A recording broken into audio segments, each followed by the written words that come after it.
Hey, Jimmy O here at this week's LAOFCS, and we're talking Captain Marvel and badass women in cinema. Welcome to Popcorn Talk, featuring movie discussion, news, and interviews. Popcorn Talk. We talk movies. Hey, welcome, guys. So this is my first time hosting, so bear with me, guys. We're going to be talking a lot of exciting stuff, but first I want to introduce you to my guest this weekend because I can't wait. Kit Bowen. Hi, everyone. I'm glad to be back. It's been a little while since I've done one of these. Kit Bowen with editor for Screen Picks, and you can follow me on Twitter at the Movie Kit, and I'm really excited to talk about Cap Marvel with you. I am too, and you know, I want to talk about, there are other movies coming out this week. Yeah. We do want to mention those. We have Triple Frontier, which is an amazing cast. You've got Ben Affleck, Charlie Hunnam, Oscar Isaac, Garrett Hedlund, all these people in a movie that's going to Netflix. So I haven't yet watched it yet, but I do want to see it. We have The Kid with Chris Pratt, Ethan Hawke, Dane DeHaan. I'm not hearing a lot of great things about it. It's about Billy the Kid, right? Yeah, it's about Billy the Kid and Pat Garrett. It's I don't know. I'm interested, but I'm curious why they're not releasing that a little wider. Yeah, it seems like it's not great. That's what I'm hearing. And the one I'm hearing a lot about, aside from there's I'm Not Here as Well, which is some kind of a weird Sebastian Stan's in that, speaking of superheroes. Yes. And then you've got Gloria Bell with Julianne Moore. I hear that's amazing. So. Yeah. She's, she always does those kind of movies. It's kind of like a woman who sort of comes into her own kind of thing, I think, is what the movie. Yeah, so absolutely. In the 90s. Speaking of 90s and speaking of women coming into their own, there's a little nice segue movie there. Yeah, there's a little movie out there right now called Captain Marvel. I want to start off with you because this is I know you are a big fan of this movie. Yeah, I really, you know what? I'm a big fan of Marvel movies. Okay. I'm just going to throw that out there right off the bat. Seems like, none of these movies that I've seen have ever really disappointed me. There have been a few that I've felt, like the first Captain America was one of my favorites, and a couple of the Thors and a couple of the Iron Mans who were a little less, but they've all been great. So, saying that, yes, I loved this Captain Marvel. I think, there's a lot of hype around it, and I was a little nervous about it because of the trailers weren't really grabbing me. Yeah. Although I've heard that if you saw the trailer in the theater, it did actually speak to you if you saw it on the big screen. So I only saw that, on the computer, but I think that it ties into the whole timeline, and I think Brie Larson is just made for this movie. She was just spectacular. It is sort of still following a formula that Marvel seems to be doing, which is kind of the sort of off the cuff and a little bit, irreverent at times, but also, your set pieces for your action and all of that. And so it didn't really surprise me in any of those aspects to it. But, for sure, yeah. But it was the performances that really make this movie, shine. And like I said, Brie is awesome. And I'm not a fan of the comics, or I don't know the comic that well, but apparently it follows, pretty closely to what the character is like in the comics. So, she doesn't smile very much, and everybody's talking about how, she doesn't smile. That's the weirdest complaint. I'm always like, what? Who cares? Anyway, I hate smiling. And at one point in the movie, someone does tell her to smile, and I'm like, I think I said out loud, "Oh, come on." How many times have I gotten that in my life? But Brie's great. And then, of course, Samuel Jackson plays a younger version of Nick Fury, which was very cool to watch. And the whole CG, making them look a little younger, totally worked for me. Yeah. And then, it looked great. I know. Really and good. Clark Gregg comes back as Coulson, as a younger Agent Coulson as well. Plus, you have Ben Mendelsohn, who plays one of the Skrull, the head of the Skrulls, which is the shapeshifter. Yeah, the warring factor, the warring opponents to the Kree, which is what Brie Larson's character comes from the Kree Star Force, and their whole thing is to eradicate the Skrulls. And so, but of course, we're not going to give away any plot points here. But yeah, things. Yeah, no spoilers. No spoilers. There's please. a bit some twists and turns, but yeah, there's a couple. I thought Ben Mendelsohn was amazing in that too. He was. I agree. I think he's one of those actors. He's kind of like Samuel Jackson, where if they get something good and they can really chew it up, they do. And, you know, but if they want to just phone it in, they do that too. Luckily, they did not phone this one in. They were both really good together in it. And also, you know, with Brie as well, the three of them had nice chemistry together in their scenes. But yeah, I really, really enjoyed this. I think it's, and I'll let you talk about the cat. Of course. Yeah, the cat. The cat. But yeah, I think, and of course, you know, the credit scenes, as Marvel does, definitely stay for at least the first one, and then there's one at the end. No, I would say stay for the second one. That's my favorite. Yeah. I like the second one the best. But it ties into the end game. But we'll talk about end game in a second. But yeah, for what sure. did you think? Well, here's the thing. I wasn't impressed with the trailer. And look, I went in, I was open to the idea, and I like Brie Larson a lot. I think this is an amazing cast. I'm a huge fan of Jude Law. I'm a huge fan of Ben Mendelsohn. I like this movie. I liked it a lot. I gave it, I think, in my review around a 7 out of 10. I had a few issues with it. For me, Marvel has developed this pattern, and they're very good at what they do. Mm-hmm.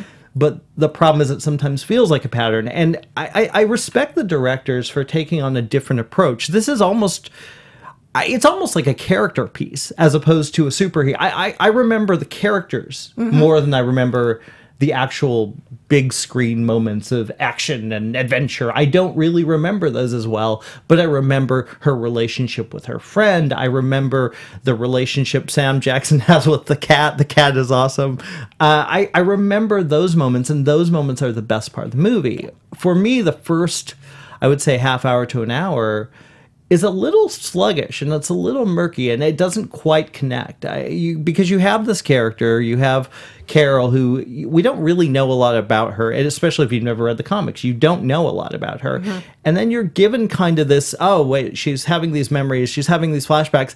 I don't really feel like I know her much more after seeing the film. I don't feel like I really connected with the character as much as I would have liked to, especially being an origin story. However, I thought she did a fine job. I thought she was very good. She's a marvelous actress. That's the thing. I like when they take these actors who have won Academy Awards or whatever. You know, they have a lot of talent. They put them in these movies, and they kind of, you know, they escalate the material. Right. But ultimately, it did work. It was an enjoyable experience. I had a good time with it. I definitely didn't feel I kept thinking through the whole thing, I'm like, oh, that's a Buffy moment. Did you notice those moments? Like, there's a moment where it's a little different, but it's like it was the last season of Buffy where basically Buffy is like, well, hey, you know, why do we need just one Slayer? Who made that rule? So there's you see all these people, oh my gosh, all these girls are finding their power. And then they have a moment like that in this. It's a little different, but no, I'd like to talk about that. Empowerment. How much do you think, as a movie fan, or as a woman even, how much did that influence you? You mean this movie? Yeah. It's funny because Marvel keeps breaking all these grounds, right? Mm-hmm. Yeah. So, you know, first we had...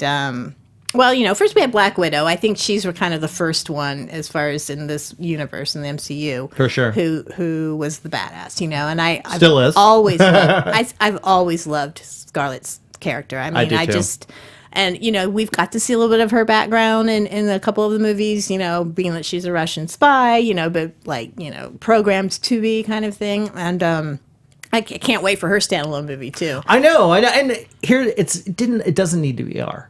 It doesn't need to be R. Her story doesn't need to be R. Yeah. Let's move that. Let's move on from that. It's not R. I couldn't even believe that was such right.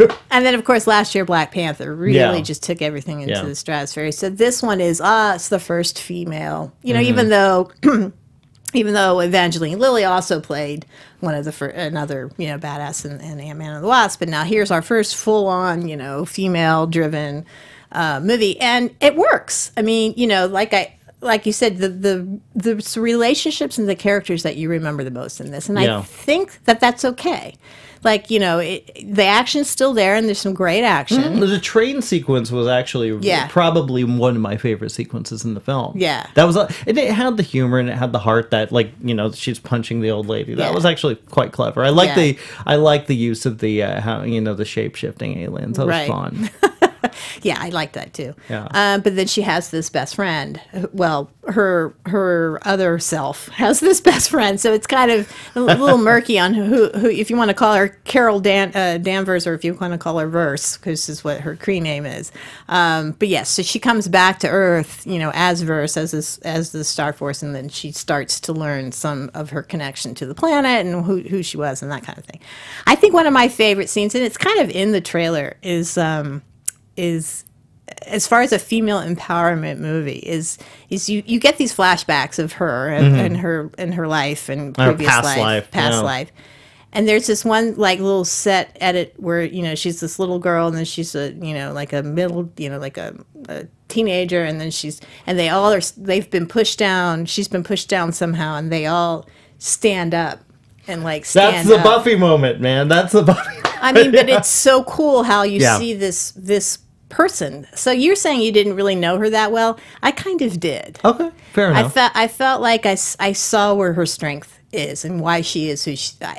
What happens to her, it makes sense in a way. And I think she embodies this who she becomes at the end of the movie. I think she embodies it full force, and I think I saw the transition to that person who she becomes at the end. But that's one of my favorite scenes, is where you just see her standing up again and again after being pushed down. I'm like, yeah.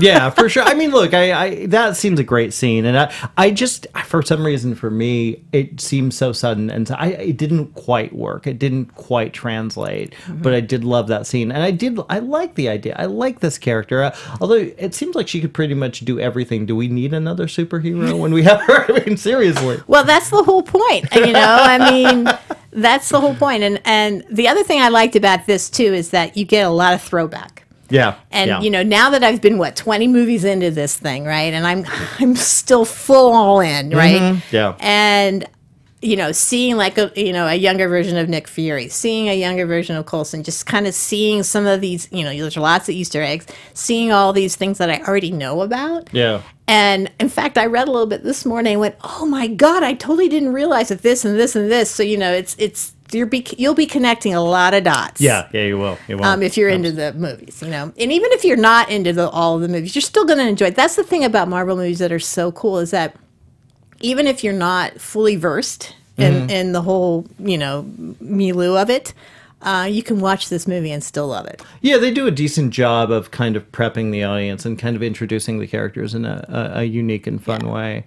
But I also I've got to talk about Sam Jackson and Clark Gregg, because one of my favorite things in the movie is seeing a side of them that we have not seen at all. That's what I'm saying, yeah. So much fun. Yeah, like you said, they're younger. They're kind of green. naive. Yeah, they're green. They're not really quite, into the whole, Agents of S.H.I.E.L.D. kind of thing yet. A little goofy, to be honest. And lighthearted. And I think Samuel Jackson talked about that, has been talking about that, how it was fun for him to play this character who he's been playing so serious, you know? Yeah. And so, I guess just knowing that bad things are going to keep happening kind of thing. But here he was, not knowing any of that. And just kind of being this sort of lighthearted, fun Nick Fury who dances and Although one thing I was not happy about is the, I won't go into it in case you haven't seen the movie, but the eye thing. Well. I was like, really? Really? We're going there? That's okay. But yeah, it was a lot of fun stuff, especially if you're into it already, And so I think sometimes when you see a movie, you're knowing all the different things and spotting. I need to see it again. I think there's a lot of things that I missed. But of course, then there is the cat, who is just, I'm a cat lover. Yeah, we're cats. So when that cat's doing this I'm going, aw, the kitty cat. So it's a real cat. It's not a CG cat. Apparently there are 4 cats. Yeah, there are 4. I think Goose, Reggie was the lead. I think Reggie was the main cat. I think Goose is a great reference to Top Gun. I mean, oh it's my just gosh, like the right? whole... I loved that. So I guess it's called the cat's name in the comics is Chewie, I believe. Chewie, yeah, after Chewbacca. I think. So Chewbacca, what a Wookiee. Either one would have worked for me, but I liked Goose. I did too. I like the Top Gun reference. That was fun. Cat definitely steals the movie, and then we forgot about Annette Bening's in it too. When she pops up on Annette Bening, what are you doing in this movie? So she has a nice little part too. So I mean, it's like Marvel is really able to sort of take in and bring in a lot of different, star power to it as well. Sure. I mean, I think that's it's like Kate Blanchett playing, Helen. And I don't know. They really do incorporate a lot of different great roles for people to do. Yeah. Well, I mean, for me, I think a lot of people are feeling kind of superhero burnout, and I know I felt that a little bit. You're not there yet. No, I don't think I'm ever gonna. I don't think this. I think this. The thing about this movie is, I think it's going to open Marvel up to a whole new audience, just like Black Panther did, which is great. This is fantastic. And I talked to someone yesterday, just a random person, who was talking about how they'd seen Black Panther, and they went back and watched all the movies. They'd never seen a Marvel film. Wow. Black Panther was their first film. And it was interesting to hear her reaction. And, my jaded critic, we've seen it all before. She's like, this is all new to me. This is fun. And it was kind of nice to see that. Did she love him? Yeah, she loved him. Yeah. She loved him. So I'm sure she's going to love this one. And I think it's going to connect to a lot of people. But let me just say this, Jimmy. Do it. I have never been more excited for a Marvel movie than I am for Endgame.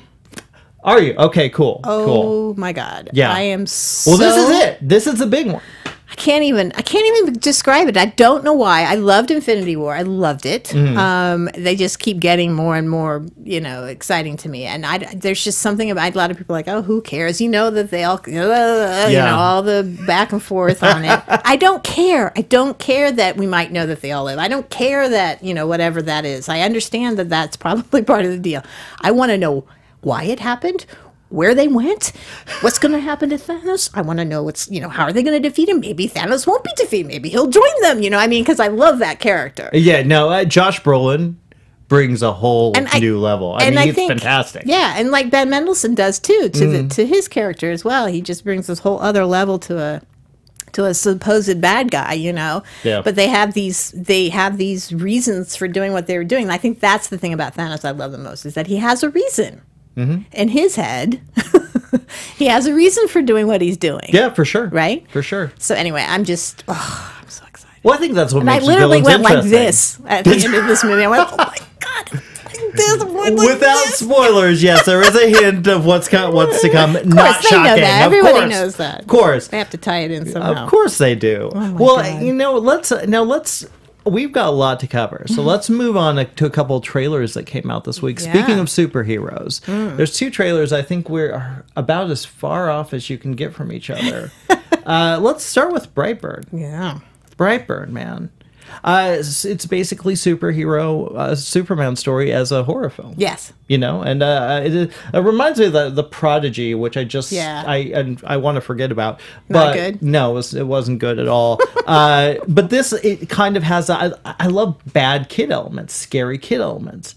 This movie looks like it's got something special. I forgot who's directing it. It's oh gosh, I don't remember, but you have it on, I do. Let's open it up. So start talking about that. Yeah, so it's called Brightburn. Elizabeth Banks stars in it, and Jason Clarke. Which I love that about... playing the parents. Oh, there we go again. Yeah, this is why I shut this down in the first place. You can't turn that I on. am. Well, something's happening. There we go. There we go. Perfect. So yeah, it is literally the Superman legend of this spaceship crashing on this farm, and there's this baby in the spaceship, and Elizabeth Banks and Jason Clarke play the couple who find the baby and decide to raise him up as their own, except. Not so friendly. Rather than doing good, he is evil. If you guys want to check out the trailer, it really does spark my interest. It's a good trailer. It's a really good trailer. And I like the fact that I love seeing Elizabeth Banks in dramatic roles. Yeah. I love that. And I like the whole kind of... Oh, it's David Yarovesky. Okay. What has he done? I'm actually not... it looks like he's... Oh, okay. He's not... Oh, okay. Interesting. He's done a few... He's done like video shorts, video games. Okay. So I thought somebody else was involved in it. Anyway, it doesn't matter. Yeah. But I definitely love the idea of taking the Superman myth and turning it on its head like that. I mean, we've seen plenty of kids doing creepy things. That's the part that I'm a little nervous about. It's like, it's just going to be kind of... But the idea of having all the superpowers that he has for evil is just kind of a cool deal. Well, I think the idea of that is that's what really interests me is like I like that you know you have this powers, you have these powers to do whatever you want, Right. yet it's a lot of pressure. So you're gonna you know, hey, I want to do this for myself. I could see that. I like the idea that it goes really freaking dark. I mean, that's a really dark trailer. Yeah, can you imagine being an adolescent, being pushed around, and suddenly having these powers? I cannot wait to see what he does to that girl. I'm terrified by that. Terrified by that. And then the other one is Shazam, Shazam, right? Yeah. Okay, we're completely. Look, I saw about. Were you there for? I saw about 10, 20 minutes of Shazam. No, I was not there. I have not seen anything but the trailers. Loved what I saw. I loved. This was like if you love Big. Yes. It's basically that. Right. And I love David L. Sandberg. I think he's just it's David L. Sandberg. He's such a wonderful director. It's interesting to see him do something that is very comedic. Yeah. Because he's so good at horror. He made a great Annabelle movie. Right. He made Lights Out. I'm going to make sure I got the initial in his name right, because that would be really rude. I'd be. And Zachary Levi plays Shazam, who and is he looks great. Apparently, you know, everyone. I'm like looking at the reviews there's been some early screens, Yeah. and a lot of chatter on Twitter about how cool it is and fun it is. So David F. Sandberg. I apologize. I had a feeling. Well, I like the fact too that you have this is. Someone made a comparison to an early Christopher Reeve Superman. And I miss that. Yeah. I would love to see a movie like that. Yeah. I'm hoping, and this is another, you know, the young kid from It is getting a lot of positive feedback. Oh, yeah, too. he plays the best friend, right? Yeah. That's the whole big aspect to it, because Zachary Levi's character from the trailer, basically he's a 15-year-old kid who gets turned into Shazam, or the superhero, and you know, he has his best friend who's like, hey, let's go get all this cool stuff, and what kind of powers do you have? And they're figuring out all the stuff you can do. So it looks like a lot of fun. But apparently it's not only is it fun and irreverent like that, but there is some a lot of heart. Yeah, and darker moments as well to it. Well, Mark Strong, Mark Strong is he's one of the best. He's one of the best. One of the best character actors around, for I sure. 100% agree. Yeah. No one does bad like he does. And he looks like he has powers too, so I'm just very curious about the movie all the way around. So there's a couple. There's a lot of superhero options coming out. Since we're talking summertime Captain Marvel, we're talking this amazing superhero. We were discussing before the show, we wanted to talk about other badass women in cinema. And, you know, I was going through in my head last night, I was kind of thinking about, well, we could go the obvious, but let's start with each one talking about some of our favorites. And I want to start with you. So with the obvious being Wonder Woman. Wonder Woman, for sure, for sure.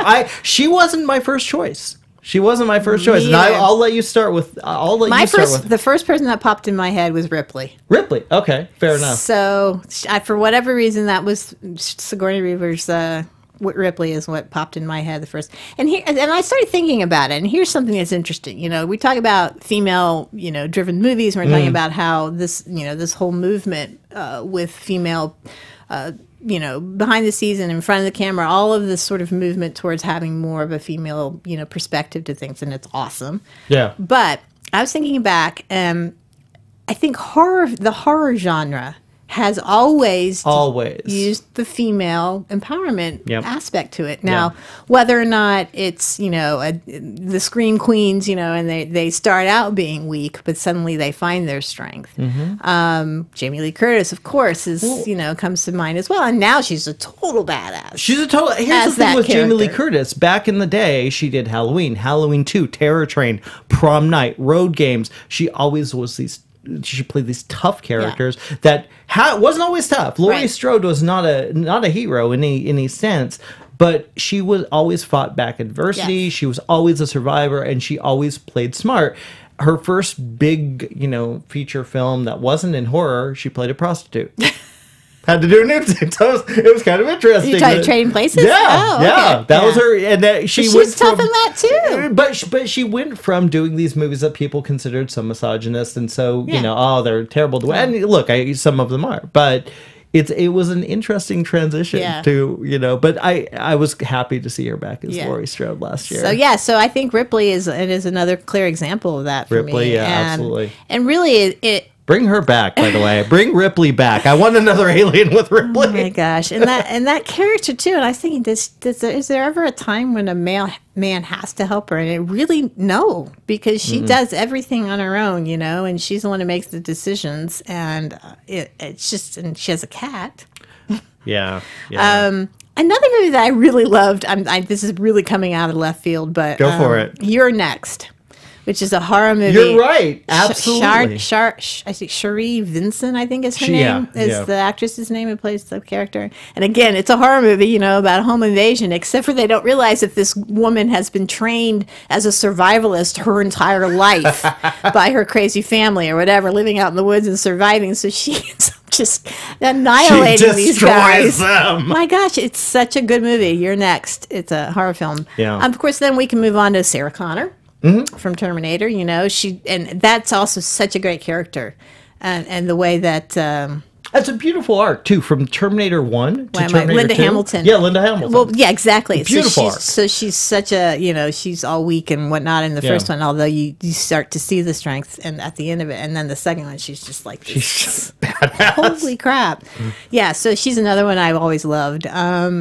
But, you know, I mean, it's you know, we're talking about horror and we're talking about action, but, you know, I mean, there are some movies, just clear example, On the Basis of Sex, which is about Ruth Bader Ginsburg's, you know, sort of rise to fame in her profession. I just loved that movie. And, you know, I mean, marvelous performance from her. I didn't love the movie, but I loved her. I mean, you know, it's just, it's these, and then I also thought about Zero Dark 30, which is, you know, Jessica Chastain's character, and Catherine Bigelow, and you know, it's it being the director. I don't know. There are a lot of really, really strong women, you know, characters that have come for a while, but it's just getting more and more so, and it's great.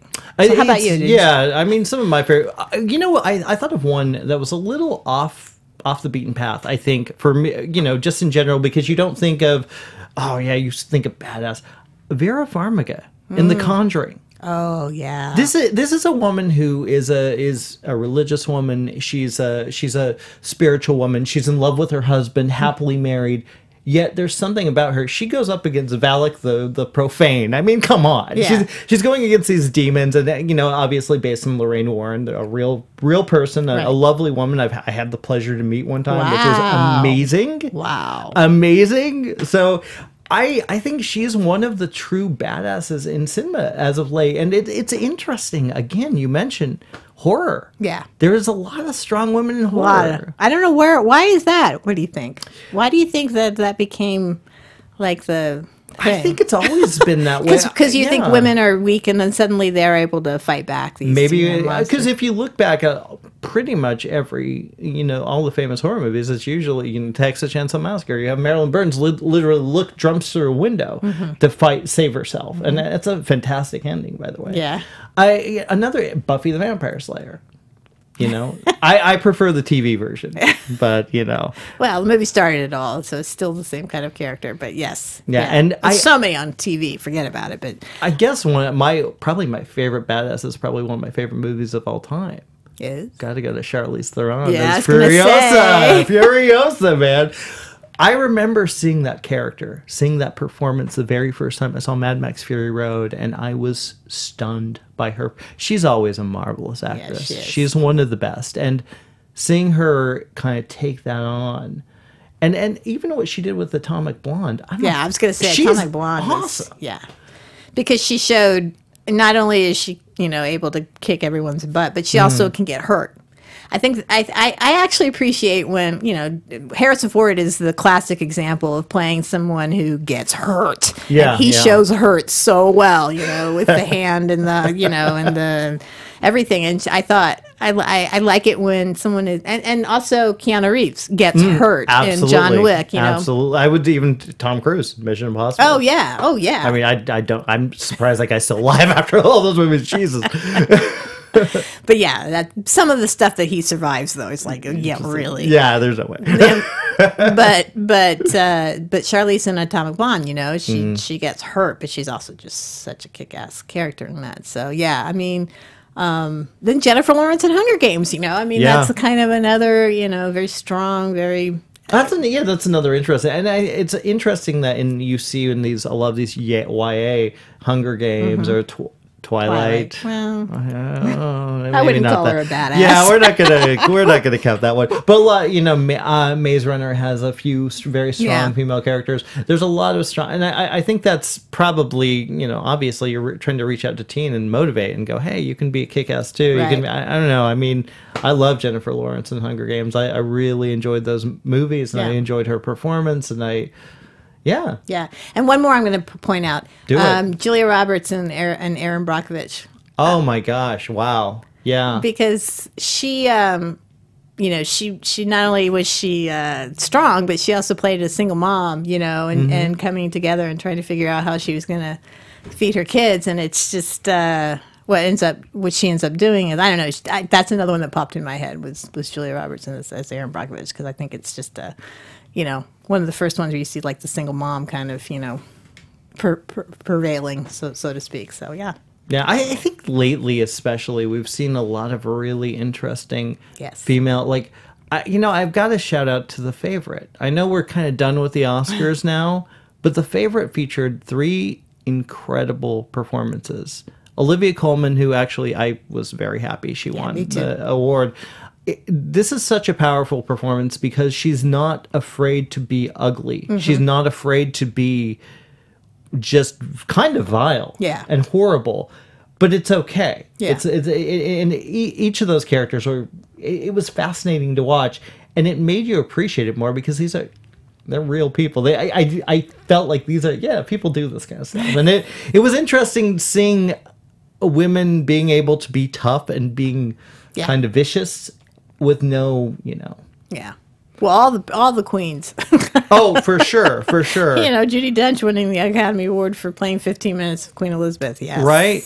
Another I've got to bring up because it's a movie that I don't think gets enough attention. It's an older movie, but I don't know if you've seen La Femme Nikita. Oh, I thought about that one too. Actually. Yeah. Which it was. If you don't know the movie, she's also made though by the guy, but who she becomes is definitely very empowering. Anna Pollard, I think, was just a wonder. And I even like The Point of No Return, the Bridget Fonda remake. To be honest, I thought it was a good movie. I thought I had a good time with it. I didn't see either one of them actually. You've never seen La Femme Nikita is one of those movies that that's a thing. I always go back to, there's always been great women performances. If you think back to the 50s, that's women were the box office draw back then.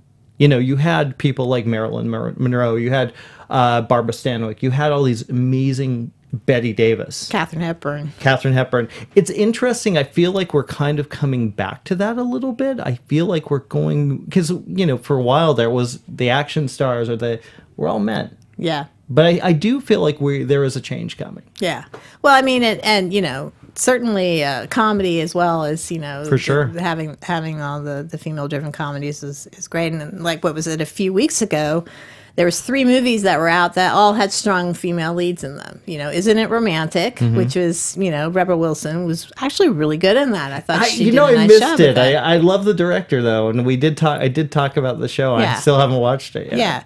And then of course Alita, Battle Angel, which is even though she was CG, the actress Rosa Salazar who played her motion capture, could, was just amazing. Marvelous performance. I loved Alita. I actually it's definitely was one of those movies that snuck up on me, and I didn't expect to like it. I thought I would hate it. I hated the trailer. I remember walking in thinking, "Oh God, I'm gonna." And it blew me away. It blew me away how much I actually cared about the character. Right. And that I exactly, you do. You care about her, and she's also just kick-ass. And then Fighting with My Family, which is a smaller movie, but, again, about a real-life WWE. How great was that movie, by the way? Yeah, I mean, it was but 3 movies, 3 big movies, all with central female characters in them. Yeah. And now we have Cat Marvel, so it's like, yes. Yeah. But, it's okay. I mean, I'm all for any kind of an action movie or male, female, whatever. And we're getting into the movies this summer with all the great action movies.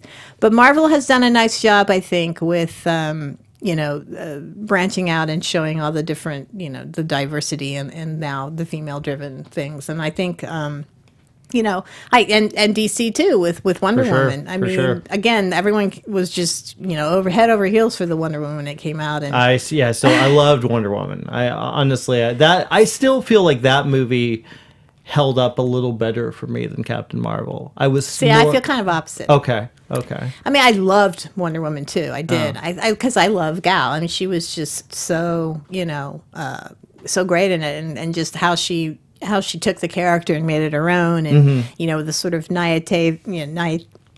what's the word? Naivete. Thank you. Hey, my computer went off, so it's all good. I've only had one cup of coffee today. We're both very tired. This is water. So and how she interacts with everyone around her. I just thought the action sequences went on way too long. Really? See, I that scene, the battle trench, the trench. I think that was great. I'm talking about the end. I preferred that. I actually didn't mind the ending. I know a lot of people had issues with it because it kind of went. They were like, "Oh, I love the direction it's going. I love it. It's different. It's cool." And then it went to the typical, "Yes, you're fighting off the baddie." But up until then, I was so invested in Diane. Well, when she comes into the battlefield, that was an awesome scene. But. And Captain Marvel actually also sort of suffers a little bit from that as well, because I think it's the nature of superhero movies. Yeah. And I read this and I kind of agree. There are the big action sequences, you can't really see her fighting. It's all up close, and it's all CG. There's also just one scene where you see her really doing hand-to-hand combat, and that was with Jude Law's character. And and in Wonder Woman, you don't get a chance to really see it, except for at the beginning, maybe with all the women, the Amazonian women fighting, and that was kind of cool. But that's just an issue with these movies. The action just, and if you're talking about fatigue, maybe that's a little bit of a fatigue for me. Is the action sequences, they have not taken it above and beyond, in my opinion. They have to be there, and I understand that, and I'm still wowed by it, but I'm not like surprised by it. They're not doing anything different. Yeah. Well, I think what the idea that behind this, like Wonder Woman and Captain Marvel, is that I want to see more of these characters, and I want to see. I'm more open to creating these, and I love that. The one thing I love about Captain Marvel is I wasn't familiar with the history. Right. I knew Wonder Woman. I didn't even really know that one. It's just not a comic book person. Reruns on reruns on Nickelodeon. I think of Linda Carter playing Wonder Woman. That's awesome. But I didn't know anything, and that was a problem, to be honest, for me with the new film. Is I just didn't feel like I knew enough about her. It just felt a little clunky and murky as they were explaining who she is. I really didn't feel like I knew who she was until the very ending. And I know it worked for you. Yeah. But for some reason, it just didn't click for me. I knew who Wonder Woman was. I was watching this character grow, and I was watching her. I mean, it took a more basic approach. Yeah. But I liked that. And I really respected the filmmakers for trying to go in a different direction now. And sometimes it's like when a filmmaker tries something completely different, they go crazy and they do something completely original and it doesn't quite work. Right. I kind of respect that a little more than just, we're going to tell the story how everyone would tell the story. And I do appreciate that they tried to go a different route with this. And look, origin movies are always tough. Always. There's just no, way around it. It's going to either connect or not connect, or it's going to start off too slow, or it's going to start. I thought, I agree with you. It was a little muddled at the beginning, but it does kind of start off with a clear mission, with a clear point. What her character was supposed to be doing, even though it changes. Yeah, of course. There's a clear point where she's already established who she is. It's only that we get the flashbacks and find out what her background is. So I'm right now. I want to talk about something we haven't talked about yet about Captain Marvel. Okay. And I'm trying to find right now the soundtrack. Because the 90s. Okay, here's the thing. If you're a child of the 90s, you're pretty aware that the blockbusters were around every corner. I love there's a little. I like that part. I like how she goes back in the 90s, And let's look at the soundtrack. Okay, you have Hole. Yeah, that was awesome. That's one of my favorite songs by Hole. You have I'm trying to look it up here what you got here, but you have all these great songs from and all kind of empowerment tunes. Yes. I'm surprised Pat Benatar wasn't in there. You know, She's more 80s. yeah, she's more 80s. So, but she was around in the 90s. Yeah, she Come was. on, Pat Benatar. She's in Deadpool too. Come on. But yeah, I love the soundtrack, and I love that they embraced the 90s at the True Lies poster that they, you know. Speaking of Jamie Lee Curtis. Yeah, exactly. We need more Jamie Lee Curtis, I think, in general. I think it's just that movie I don't love so much though.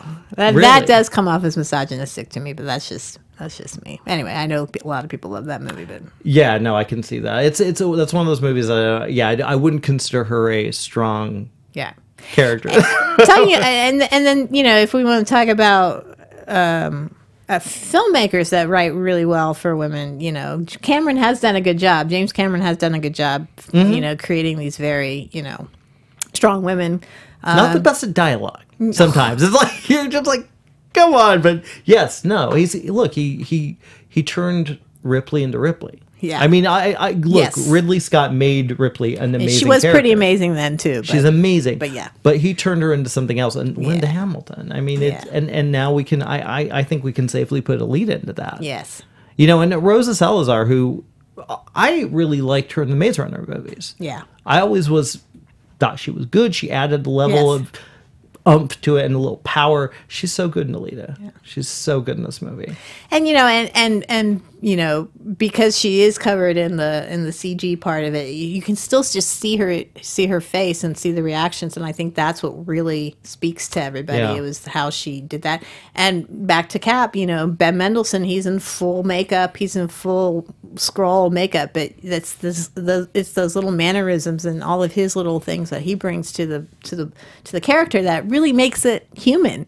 You know, it makes it you connect to it rather than just a completely CG person. You know, that because Age of Ultron probably was it Age of Ultron or what was? Oh no, I'm talking about Justice. Is it Justice League? Justice League that had that horrible villain. Who was just the worst The villain wasn't made. It was terrible. Horrible. So yeah, your movie's got to have good villains, buddy. Well, the problem is a lot of times Marvel's villains aren't that good. Sometimes they haven't. A lot of times they are. I mean, I my favorite villain still. Who's your favorite? Okay, who's your favorite villain? Well, Thanos. Mine's Loki. Oh, well, yeah. I love Loki because I love the fact that he kind of you never know where he's going to be. No. I love that character, and I just think Tom Hiddleston is so good. Oh my god, I love Loki. No, 100% Loki, but he's gone back and forth, you know, being good and bad. So, but as far as like, you know, a major force to be dealt with in Marvel, it's got to be Thanos for me. Thanos, yeah. I think he's going to be. I think I'm almost surprised he didn't get kind of talk about Oscar nomination. Oh, I know. Well, a lot of people we talked about it. We did too. Our organization, I think, nominated him. Didn't he? I think he won. Wait, no, was it someone else? The motion capture thing. Yeah. Oh no, he may have one for that. I think he did. Oh yeah. We voted for him. So that was like 400 years ago in my head. It's like I've already forgotten who won the Oscars. No, I haven't. Not quite. Give me another month. No. I haven't. Give me another month. I could always go I could go for 4 of 6. I go, okay, it's this and that and that. And then, what was that one? And yeah, I always forget. Well, I think the Oscars are an interesting thing. I mean, going a little off topic, it's like you have that movie, and it really doesn't change the movie you loved. I mean, the movie most of the time, the movies I love don't win Best Picture. Obviously, of course. Half the time I forget about the movies that win the Oscar, and I just don't care. Right. So I don't know if I always look at The English Patient, which I remember seeing that and just being the most torturous experience. Well, aside from Juliette Binoche, who won Best Supporting Actress that year, I was bored to death. I was not. I was swept. Really? I was swept. Really? Oh, I thought Kristen Scott Thomas and Ray Fiennes were just hot together. So There you go. There you go. Well, we got a few more minutes. We have 5 minutes. We have 5 more minutes. So is there anything, we didn't really talk about this beforehand, but, I would love to recommend maybe a movie that our audiences may have not seen. I mean, you kind of did it with You're Next. But is there anything that sticks out for you with strong characters? Oh, strong female characters. Strong female characters, yeah. Yeah, well, I said You're Next is something that really struck me. For whatever reason, I felt that was such a interesting take on the home invasion story. And look, there's been a lot of those now. I mean, I just actually finally caught. It wasn't that great, but I finally caught the one that starred. Oh my gosh, Gabrielle Union. Oh yeah, Breaking In.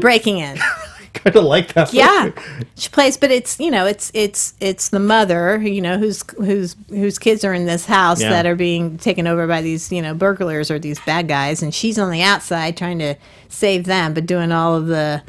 And there's I watched it kind of, I had it on the background kind of thing, but there's a moment where she faces off with the main bad guy. Billy Burke, I think, is who plays the bad guy. Yeah, and he was good in that. And she's like, you see her face going like, she's scared and she's out of breath, and she looks, and all of a sudden she just gets this steely look on her face, like, all right, that's it, you're done. I like that kind of stuff. I do too. And mothers, fighting for their kids. That's just, and then let's just talk real quickly about this movie coming up, Jordan Peele's movie, Us. Oh my gosh, right? Lupita Nyong'o looks like she's going to maybe kick a little bit of ass in that. I don't know. We'll see. I love the way they market his movies. I loved what they did with Get Out. Now I'm like really... I'm like, I haven't, to be honest, I'm trying to avoid the trailer because I want to go in. You haven't seen any of the trailers? I don't want to watch it because I want to see the movie. You out, man. I know I want to go in completely fresh with this movie because after I saw Get Out, I'd watched the trailer a couple times. I was like, I kind of wished I hadn't. So I'm trying. It's an experiment I'm doing. Not watching this trailer unless I absolutely have to. Next time I go see a movie, I'll probably play. I can't stand. I have to see the trailer right away. That's just who I am. So what about you? What's a movie that you would recommend? It's weird. Because it's not necessarily the nicest character, but there's a film called The Last Seduction from 1994. Linda Fiorentino. Oh my gosh. Yeah. Yes. My God. This is one of the best. I'm a huge I love kind of film noir. I love femme fatales, and she was one of the best. Oh my God, she was awful in that. Oh my, so good. But here's the thing: in those movies, the men are just so bad. You're like, yeah, go, and it was I believe the John Dahl directed it. I'm trying to remember his name. Bill Pullman's in this movie, and he's great in it. I think Peter Berg. Yeah, Peter Berg is before he became Mr. Director. Yep. But her performance in that movie, I've never happened to her. She went off the deep end. She's one of the. I loved her in everything. Everything she was in, she was tough as nails. Men in Black. She was in Men in Black. Vision Quest, man. Oh God. Vision Quest. Do you remember Vision Quest? Of course I do. Weirdly, I think I just remember it because Madonna did a couple songs. And I don't know why. Just bringing that one up, but another one that I love is Fargo. Frances McDormand's character in Fargo is just, goes beyond anything that you would imagine in a character. That is such a unique character. Oh my gosh. There's no way that anybody could ever redo that because she just, Margie is just, being pregnant. I mean, the whole thing from start to finish, and she's driving and she goes, "It's such a nice day," she says, and you're sitting there with your that must have been your accomplice in the wood chipper, and it's just her moral standings and her just that character is one of the most unique female characters I think ever in cinema. Yeah, I believe isn't today International Women's Day? It is. So I mean, hey, this is our International Women's Day show. I mean, we're talking about some of the cool. I want to let us know in the comments what some of your favorite female empowered movies are too. I'd like to hear from you as well. We'd love to hear who rocked your world, man? Who kicked ass for you in cinema for women? Yeah. A lot of good movies. Remembers, yeah, a lot of good movies. A lot of good movies. Well, that's fun, Jimmy. That was fun. I mean, hey, if I'm going to do the show, I want to do it with you.